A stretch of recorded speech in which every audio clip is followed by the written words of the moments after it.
Doctor Chinnamail Anji Reddy గారు ఉమ్మడి కరీంనగర్, ఆదిలాబాద్, మెదక్, నిజామాబాద్ పట్టభద్రుల బీజేపీ ఎమ్మెల్సీ అభ్యర్థిగా మీ మద్దతు కోరుతున్నారు.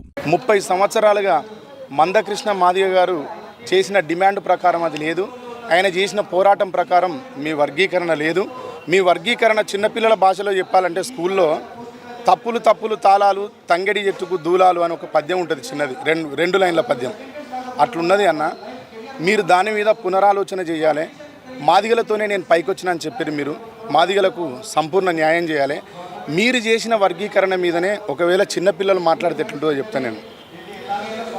లెక్కలు రావా రేవంతు ఎట్లా దగ్గెను మా వంతు, లెక్కలు రావా రేవంతు ఎట్లా దగ్గెను మా వంతు, బడి పిల్లల నడుగు చెప్పుతారు బాగాలేదు నీ తంతు. 15 లక్షలు ఉన్న వాళ్ళకే 5% ఇచ్చినప్పుడు 32 లక్షలున్నోళ్లకు ఎంత ఇవ్వాలనో నువ్వే చెప్పు. లెక్కలు రావా రేవంతు బాగాలేదు నీ తంతు. అన్నా మీరు ఇది బాగా ఆలోచించుకోవాలి. 15 లక్షల సంఖ్యలో ఉన్న వాళ్లకు మీరు 5% ఇచ్చినప్పుడు 32% ఉన్న మాదిగలకి ఎందుకు తక్కువ ఇవ్వాల్సి వచ్చింది? మీరు ఎవరిని సంప్రదించి ఇచ్చిరు? మీ దగ్గర ఉన్న వాళ్ళే మేధావులు అనుకుంటే ఎట్లా? ప్రజల లోపల 30 ఏళ్ళ నుంచి పోరాటం చేస్తున్న మందకృష్ణ మాదిగ గారి ప్రమేయం ఎక్కడుంది? మీరు ఎవరిని సంప్రదించి చేసిరు? ఎట్లా చేసిరు? రండి, బహిరంగ చర్చకైనా మేమంతా సిద్ధం.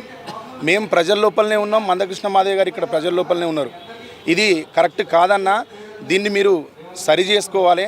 సరి చేసుకొని మాదిగల ఆత్మాభిమానం దెబ్బతినకుండా, మాదిగలు చేసినటువంటి పోరాటం ఆత్మగౌరవం దెబ్బతినకుండా, మందకృష్ణ మాదిగ గారి గౌరవానికి భంగం కలగకుండా, ఆయన అడిగిన న్యాయమైన వాటాని మీరు లెక్క చేయకుండా చేసిన ఈ వర్గీకరణను మేము అంగీకరిస్తలేమన్నా. మీరు పెద్ద మనసు చేసుకొని ఇంకొకసారి ఆలోచించి వర్గీకరణను సరిదిద్దాల్సిందిగా కోరుతున్నాం.